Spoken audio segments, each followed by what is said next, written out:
Selamat pagi anak-anak. Selamat pagi, Bu. Apa kabar kalian semua hari ini? Kabar baik, Ibu. Marilah kita berdoa dalam nama Bapa, Putra, dan Roh Kudus. Amin. Hari ini kita akan belajar tentang tema 1, pertumbuhan dan perkembangan pada makhluk hidup. Subtema 2, pertumbuhan dan perkembangan pada manusia pada pembelajaran kedua. Adapun tujuan pembelajaran yang hendak kita capai pada hari ini adalah 1. Siswa dapat mengidentifikasikan istilah-istilah pada pertumbuhan dan perkembangan dirinya dengan tepat. 2. Siswa dapat menuliskan cerita tentang pertumbuhan dan perkembangan dirinya sesuai informasi yang diterima dengan tepat. 3. Siswa dapat menjelaskan manfaat bersatu dalam keberagaman di sekolah dengan tepat.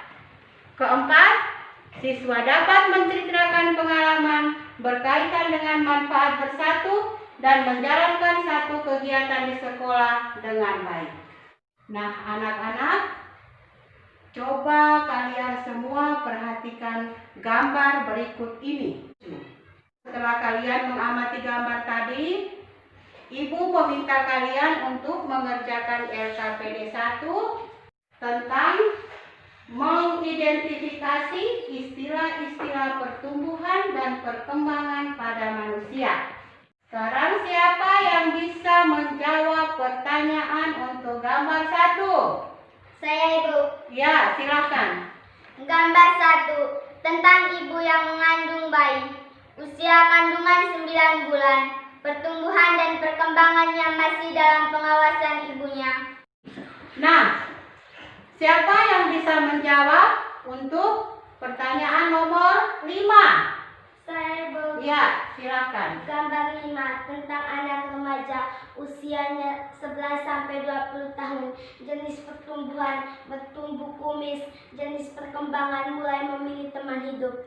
Siapa yang bisa memberi kesimpulan dari gambar tadi? Saya, Ibu. Ya, silakan.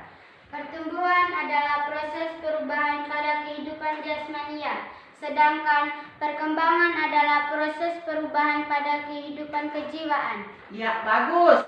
Nah, sekarang coba amati video berikut ini. Pertumbuhan manusia terjadi sejak dalam masa kandungan sampai dia dewasa. Pertumbuhan manusia akan berhenti saat dia dewasa.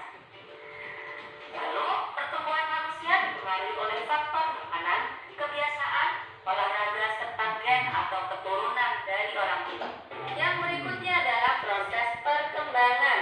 Perkembangan adalah perubahan kecakapan, kematangan fisik, emosi, dan pikiran menuju kedewasaan. Sekarang Ibu meminta kalian untuk mengerjakan lembaran kerja peserta didik atau LKPD 2. Ya. Informasi apa saja yang kamu terima tentang pertumbuhan dan perkembangan dirimu? Kelompok mana yang mau lebih dahulu mempresentasikan hasil kerjanya? Kami, Ibu, dari kelompok 1. Iya, silakan. Pertumbuhanku. Pertumbuhan diriku terjadi sejak dalam kandungan ibuku. Agar pertumbuhanku dalam kandungan ibuku bertambah besar, ibuku selalu makan makanan bergizi dan banyak beristirahat. Lalu ibuku melahirkan aku. Saya bertambah tinggi dan berat badanku juga bertambah.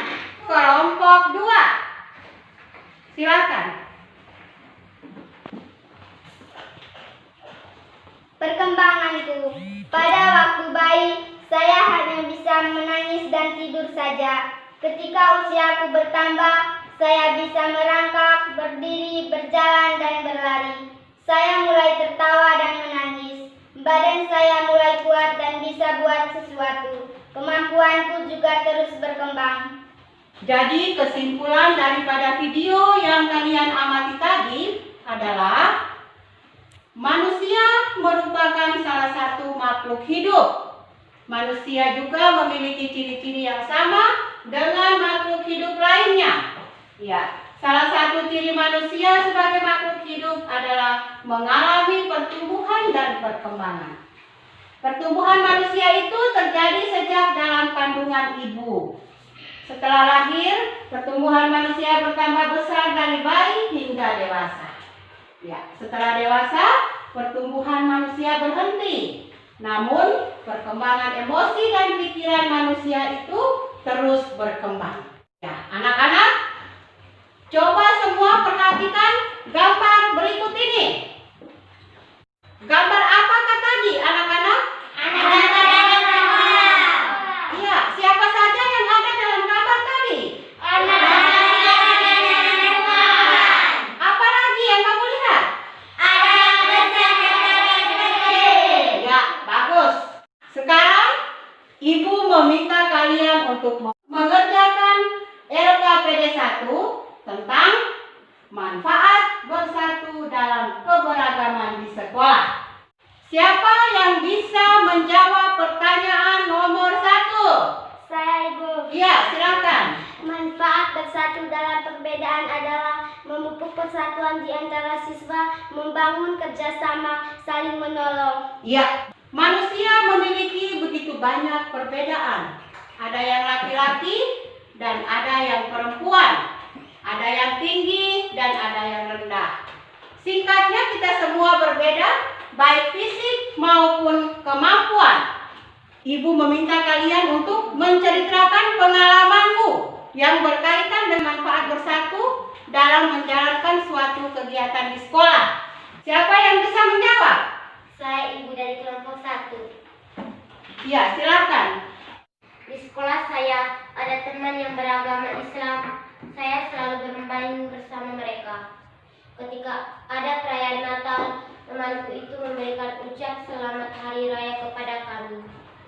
Begitupun tiba hari raya agamanya, kami memberikan ucapan selamat hari raya kepada mereka yang beragama Islam. Kami saling mengasihi seperti saudara. Ya, bagus. Mari kita tepuk tangan untuk anak Ella. Nah, sekarang Ibu memberikan kesimpulan. Kita semua memiliki perbedaan antara yang satu dengan yang lainnya. Semua perbedaan itu adalah anugerah Tuhan. Ya, oleh karena itu kita wajib mensyukurinya, menghargainya, dan juga menghormatinya. Ya, sikap saling menghormati antara sesama manusia termasuk pengamalan sila kedua Pancasila yang berbunyi Kemanusiaan yang adil dan beradab. Nah, simbol sila kedua Pancasila adalah Renata. ya, bagus. Nah, lambang ini menunjukkan bahwa bangsa Indonesia sangat menjunjung tinggi nilai-nilai kemanusiaan. Ya, maka kita saling menghormati, saling menyayangi, dan juga memperlakukan manusia lainnya dengan baik. Baik anak-anak, kira-kira apa saja yang kalian pelajari tadi? Pertumbuhan dan perkembangan diriku. Ya, apa lagi? Menghargai perbedaan. Ya, bagus. Ibu berharap semoga pembelajaran hari ini dapat bermanfaat bagi pertumbuhan dan juga perkembangan kalian. Ya, untuk evaluasi pembelajaran, silahkan kalian mengerjakan soal-soal yang Ibu sudah bagikan dalam lembaran soal tadi. Ya, jadi hasil evaluasinya nanti akan Ibu sampaikan setelah Ibu memeriksanya. Baik anak-anak, dengan demikian pembelajaran kita hari ini sampai di sini dulu. Sekarang mari kita semua berdiri untuk menutup pembelajaran kita dengan doa. Marilah kita berdoa dalam nama Bapa, dalam nama Bapa, Putra, dan Roh Kudus. Amin.